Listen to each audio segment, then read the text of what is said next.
Hello, good afternoon guys. Kasabong lusabis ko na sa aking mga followers, aking viewers, aking mga subscriber dito sa aking YouTube Kalyaw Kasabong TV. Nandito naman po sa araw na ito ngayon magbigay sample free ba sa inyong tungkol sa pag-alaga ng manok natin na ginagamit natin na ginawa natin panglaro kailangan sa industriya sa sabong.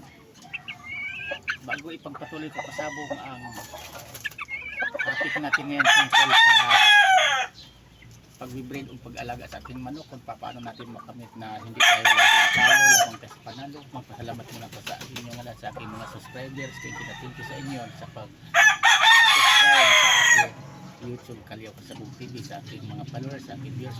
Thank you sa pag-support nyo, sa subaybay, pagpanood nyo palagi sa aking channel YouTube Kalyaw Kasabong TV.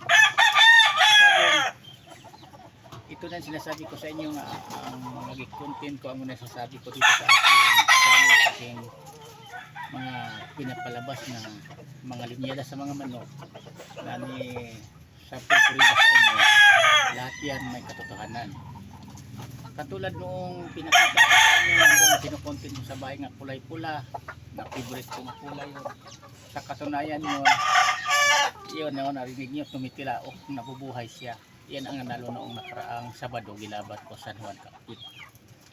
Kaya lang hindi lang ako siguro para sa akin na mag-champion ng araw na yun dahil gawa kang namilay, daming dahilan yung kalaban, kaya pinalitag manok. Siyempre pa-champion na lang ako, pa-champion na mismo ako. Pumayag din mga kasama na ilaban lang sa gipalit nila ng manok kasi sayang naman, pa-champion naman. Kaya natuloy ang laban, kaya lang talo ako sa pang-champion. Pero panalo kami sa tira noong araw na yung laban na yung Sabado na yun. Kaya lahat yan na sinasabi ko sa inyo tungkol sa linyada sa mga manok ko, nasa linyada talaga yan sa pag-breed natin, kasi tulad ng ginagawa ko nga sinasabi sa inyo sa linyada sa manok. Nasa dugo sa manok, yan, nasa linyada. May matalo man na magkakapatid, pero marami ang magdaan ng mga panalo. Tulad ng mga linyada nito. Ito siya. Ano lang din ito. Anak lang din ito ng nanay nung karaan. Nandyan nga nasa yan, tumitilaog na sa kulungan. Pinapahinga ko dahil may sugat. Kaya para sa inyong mga baguhan pa lang, walang mawala sa inyo kung subaybayan nyo ang mag-upload ng videos, panoorin nyo lang palagi, kasi dito ang mga na-experience ko, naranasan ko sa pag-alagaan ng manok, sa pag-alagaanay ng manok, tuturo ko sa inyo. Kasi ang sa akin lang naman na makatulong ako sa aking mga kaibigan mahilig mag-alagang manok, lalo na sa mga baguhan pa lang, sa bagong magsimula, parang kahit pa paano may matutunan tayo na kapag laban natin ng manok, kailangan marunong tayo mag-alaga dito na hindi tayo puro talo tulad ng ginagawa ko.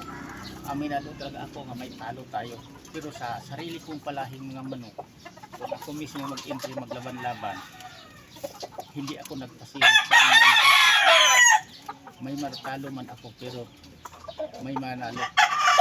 So, kung karamihan nga lamang ako sa panalo kay sa talo, yan talaga ang totoo. Kaya hindi ako tumitigil sa pag-breed sa mga linyada na mga subok ko na. Kasi dito sa sabon hindi basta-basta lang na alagang-alaga lang tayo ng manok. Kahit linyada na laging talo, padamihin natin, hindi pwede yan para sa akin. Sarili ko lang opinion yan.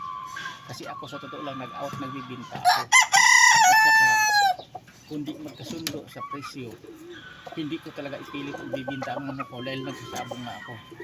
Naglaban ako ng manok. Ako lang na naglaban. Halimbawa, tulad dito, ang manok ko, kaya kong pumusta ng minimum sa buwan. lang magpustag minimum kasi kung makaswerte kagaya ng hakfight. Ang hakfight ngayon, pag araw nga Biyernes, 6,000 ang papremyo. O diba? Ang manok katulad nito, kung bibilhin lang ito ng mas mababang presyo, pustahan ko na lang ng minimum. Pag manalo pa, hakfight, may preview pa siya. Maka 6,000 pa ako. Yan ang totoo. Kaya ngayon siniswerte ang mga baguhan na sabog na bibilig manok.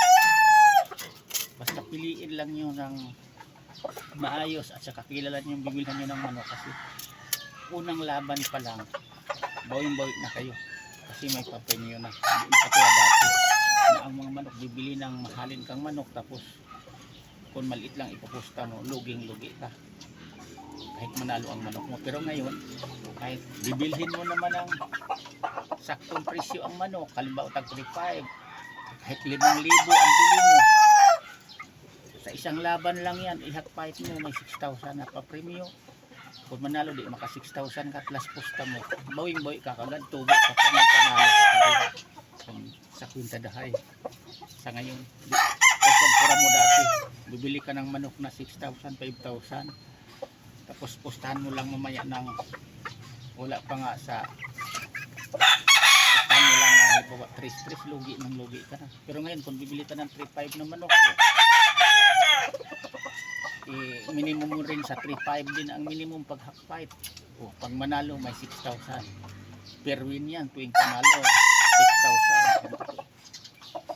Hanggang dito muna ako kasabong, may update ko lang kayo sa mga linyada sa aking manok na lahat na sinasabi ko, kinukontin ko, tinuturo ko sa aking mga baguhang kapwa mahilig na talag manok. Lahat yan may katotohanan kasi ang mga manok ko hindi ko pinakita lang sa inyo na lagi akong panalo, ipakita ko bari sa inyo manok na kung paano natalo. Kailang bawal lang nga ipakita ko nga ang mga manok ko dito, magpakita akong video sa inyo, bawal lang sa akin yan kasi maano yan, mabayulisyon ako kung ipakita ko ang mga labanan sa mga manok sa bawat laban ko para sanang makita niyo ano katotoo ang sinasabi ko sa inyo nga may manok kung pangit na tingnan pero malupit pagdating sa labanan.